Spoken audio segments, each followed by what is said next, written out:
Hi guys! Welcome back to my channel!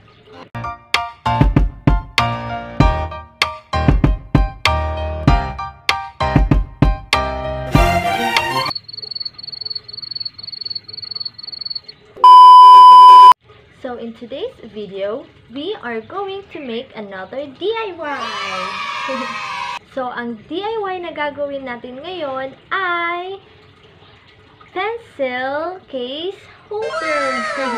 Or this DIY pencil case is very simple. Lahat kayo pwedeng gumawa nito. Pwede rin ninyo itong negosyo.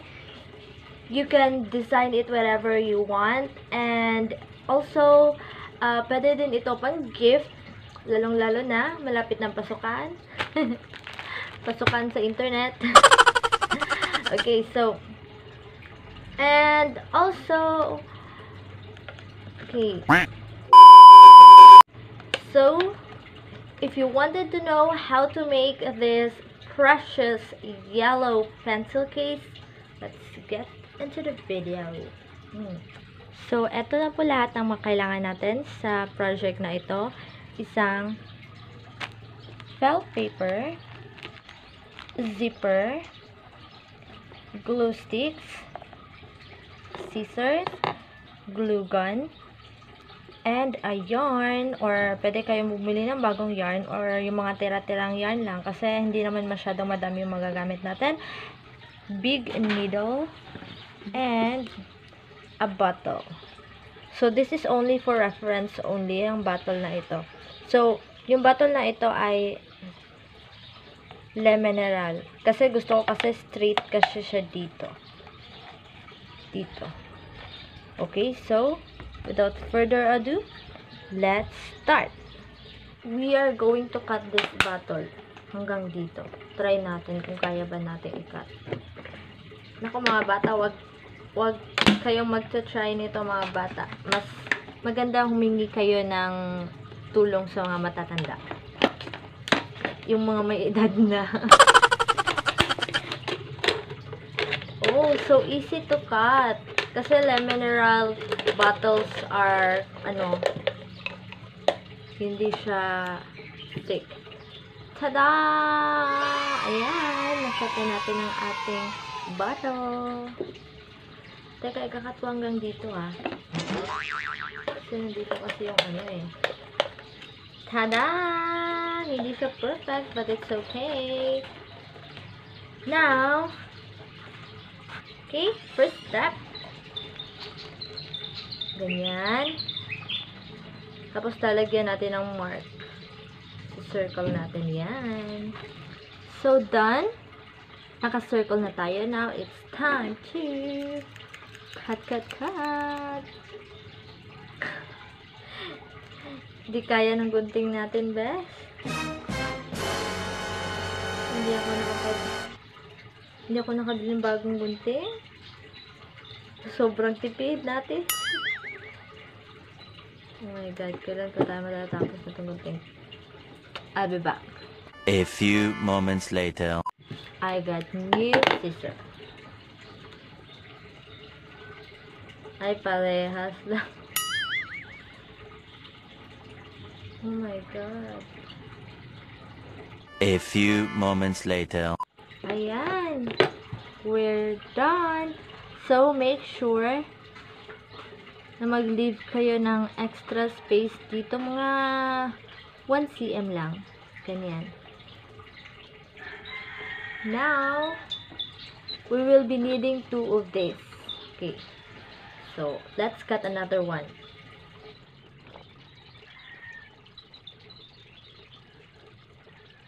So, now, we got 2 circles. Yan. So, next step, we will create the body. Ibabalot lang natin to, guys. Ayan. And then, let's leave a mark using your pencils. Okay. Now, iti-trace natin yan using the ruler. Okay, so na-trace na natin siya. Ngayon, i-measure natin kung gaano ba kahaba yung gusto nating pencil case. So, for me, pencil, ganon, ilang cm kaya? 1 hour later. Okay, I'm going to make 1 ruler ba?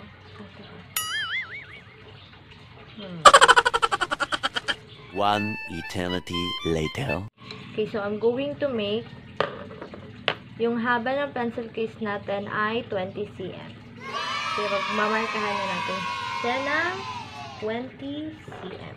Ayan, nakat na natin. So, this is 20 cm. Magiging ganito kahaba yung pencil case natin. Ayan. So, magkakat ako dito ng 2 inches. So, eto na siya. So, next step is ikakabit natin ito dito. Paano natin magkakabit ang dalawang to? Sa pamamagitan ng tada! Ang problema kung kasya ba to, girl? Ano ba to, girl? Girl, ang hirap, girl. Kung ayaw niya. Ayan, malapit na siya, guys. One eternity later. Ayan na! Kadada, galing ko. Super galing ko. Ayan. Okay. Mahabaan natin. Kasi nakakapagod insert sa karayong. Okay, let's cut. Yan, haba, girl. Come on! Now, try natin. Hindi pa tayo ma-epic fail nito. Oh my God, ayaw niya.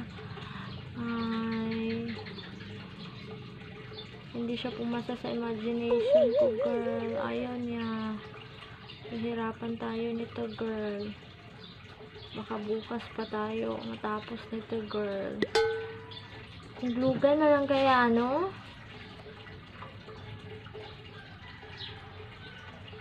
Glue gun na lang. So, ayan na. Naka-on na. Wala pa lang tayong bala, guys. Eto. Ayan. Pasok!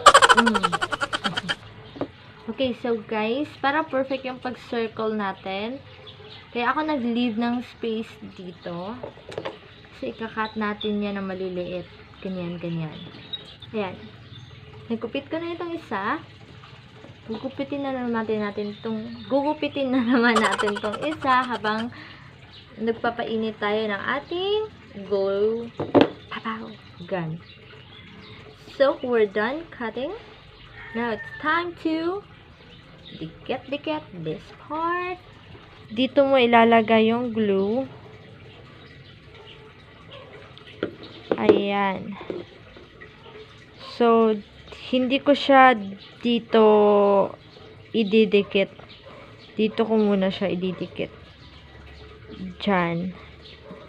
Okay. Ayan. Now, let's do it again. And also maintain the distance, guys.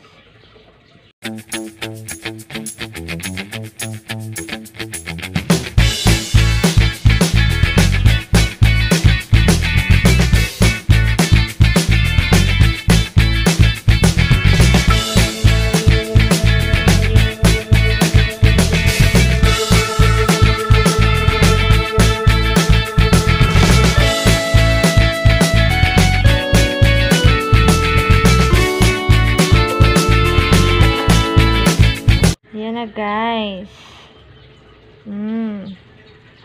Diba? Let's do the other part. 5 minutes later. So, ayan guys. Nakagawa na tayo ng dalawa. Ito, cover.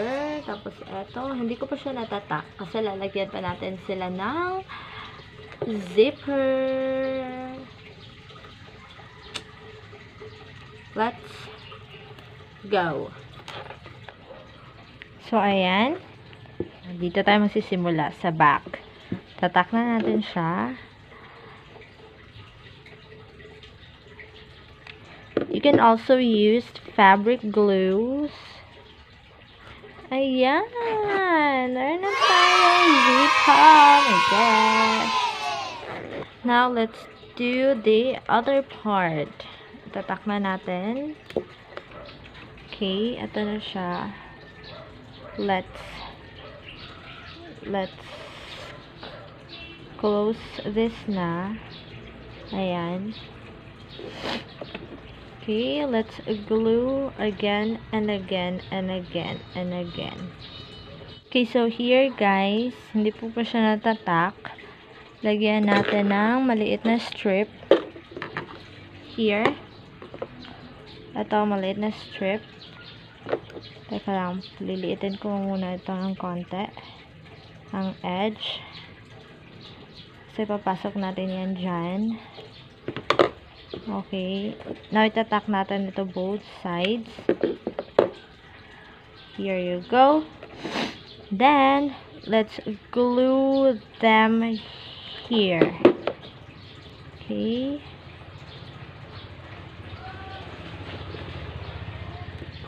Ayan. So, ayan guys. Ready na ba kayo for the revelation? It's ta-da-da! Ayan! Let's open it. May cute thingy pa siya dito na pwede kayo maglagay ng key holders or any etc. etc. Oh my gosh! It's so nice! Tada! Pwede lahat! Ayan, pwede siya i-close. So, now, it's time to design. Para nga sa akin, okay lang siya ng plain yellow lang eh. Diba? Okay lang siya plain yellow lang. Pero, may maliit akong strip ng clothes here. I think, ilalagay ko siya dito. Dito ko siya ilalagay. Gaganyan ko. Para may, ano naman, para may mood naman siya, diba? Kasi, plain yellow lang talaga siya. But it's so nice. Okay, for the final touch, the revelation. Drum roll, please. Ta-da-da! Okay. Ito na. Ta-da-da-da-da-da-da-da-da-da! May twist yan. Ta-da! I've been in this cheetah look these days. Ta-da! Ayan! Super nice! So, ayan guys. Pwede na kayong gumawa ng sarili nyo pencil case holder.